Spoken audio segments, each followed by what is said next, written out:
everyone, welcome back to Uno Dose of Trace. Thank you for watching Hello Science last week. I really hope you loved it. I got so excited when so many of you tuned in. Hello new people, welcome to the channel. This is great.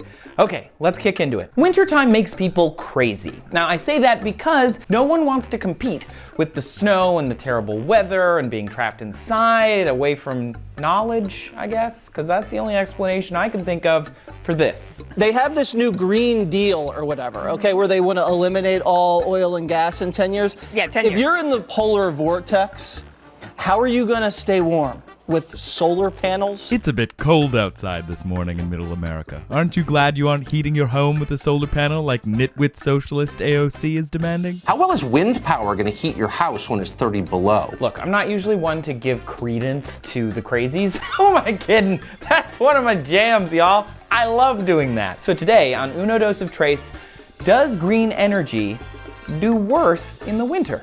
I have questions.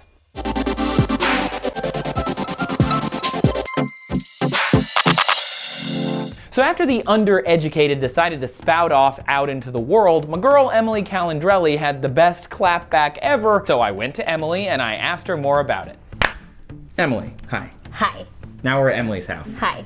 It's a house. Welcome. It's big. You have no idea where we are. Echo! It's a huge mansion You have no idea. in the middle of a field. That sounded like a cathedral, perhaps. Perhaps a cathedral setting. Oh yeah, my house is a refurbished cathedral. Wonderful. So what happened with the solar panel thing? Tell me all about it. Okay, so on Twitter, you know, you've heard of The Twitter. tweet machine. The tweet machine, there was a viral tweet from somebody who suggested that you could not heat your home in the winter with solar panels. So I understand why people might be confused because we associate light with warmth, but that's not how solar panels work. We use solar panels in space. It's very cold in space. So solar panels down here on Earth, they work when it's sunny out. And so they're absorbing light energy and converting it to electrical energy that you would then presumably use an electric heating system to heat your damn house. Exactly. And it's great. And in fact, they actually work better when it's cold outside because the reactions inside solar panels are more efficient when it's cold outside. So a solar panel on a very sunny day in Alaska will give you more power than an equally sunny day with the same amount of sunlight hours with a solar panel in the middle of a very hot desert.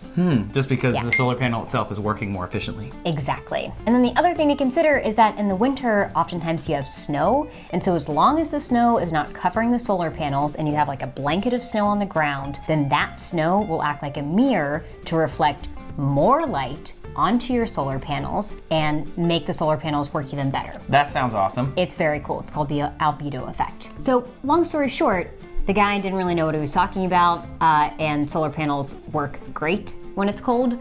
The only caveat here is that obviously in the winter you don't have as much daylight and you don't have as much direct daylight. And so if you look at like the wattage that you're gonna get throughout the year, it's gonna peak probably in the summer and go down in the winter for that reason. But that has nothing to do with cold, it has to do with the daylight. Like a 24-hour day in Alaska, amazing for solar panels. Exactly. A 6-hour day in Alaska, if it's been snowing, solar panels work real good, but there's not a lot of wattage that you're gonna get. Regardless though, temperature doesn't matter. It doesn't matter. Well, I guess I should go back to my studio then. Thanks for having me at your house. You're welcome. Oh, she's awesome, right? So once the snow melts, something we didn't get to talk about, that actually cleans the solar panels, which means not only are they better in the winter, but they're great in the spring too, because it increases their efficiency. The snow bonds with the dirt and pulls it right off, so they're nice and shiny. But that's not all. Other green energies work well in the winter too. Example, geothermal. Even though the air is cold, the earth is still warm. And you can use that warm earth to provide energy. It's usually associated with cold places. For example, Iceland, you have hot springs and you have all these volcanoes and stuff. So people think geothermal energy, but they're actually number 2 on the list. Number 1 on the list of top geothermal countries is Kenya. 51% of the country's energy comes from Mother Earth herself. We've got solar, the sun, that doesn't really change, and geothermal, sure, the earth, that doesn't really change, but you know what does change in the winter? Wind, right? Yeah, exactly. Those big blades, oh my God, in the winter looks flimsy. What if, it gets windy? What if a windstorm comes to the wind power. Wind power generation has a simple equation to determine output. It's P equals 1/2 little p AV cubed. That's watts of power equals 1/2 air density times blade area, it's sweeping through, times wind velocity cubed. Now, you can take into account gearboxes and capacitor efficiencies and stuff, but this is the simple equation. So when you look at this equation, think about cold weather. Remember elementary science, right? Cold things, they get denser. So that little p, that makes a big difference. Also think about wintertime. Temperature variations. You know, it's cold one day, it's a little warmer the other day, and those temperature variations are greater in the winter, which means air is moving around a lot. And that means wind speed increases on average in the winter. This has been studied quite heavily. Windmill power does better in colder weather. How much better? A study by the Canadian government found 6% better. Though admittedly, there are other concerns when you have something that big in some place that cold. For example, icing on the blades. They've created tech to solve that, but ice does build up. So they heat the blades and that melts the ice, or they have special textures which are reducing ice buildup. They're still working on it, but generally wind power can operate down to -30 Celsius. That's cold.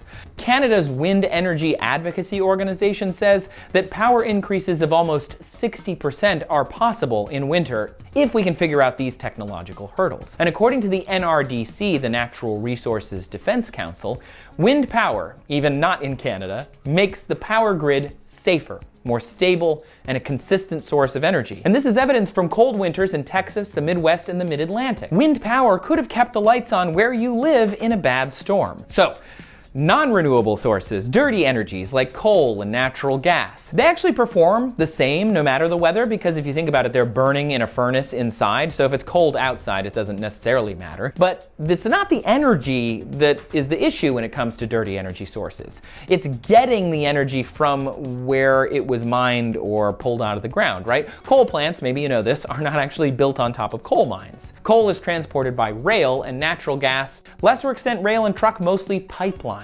During severe cold weather, snow can cause trucks to get halted, right? It blocks roads. In extreme cold weather, rails, the railroad rails, they can crack. In Chicago, they actually lit fires around the rails to keep the metal from retracting, because just like the air with wind power, you know, metal retracts too in the cold. On top of that, coal piles can freeze. They're just rocks, and they are commonly kept outside so that the coal plants have lots of energy available to them. But if it's frozen, how do they get to it?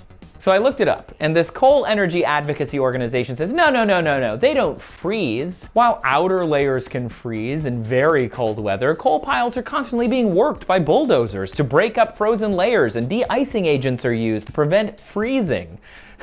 So they don't freeze. They're burning fossil fuels to keep fossil fuels from freezing so that we can burn more fossil fuels.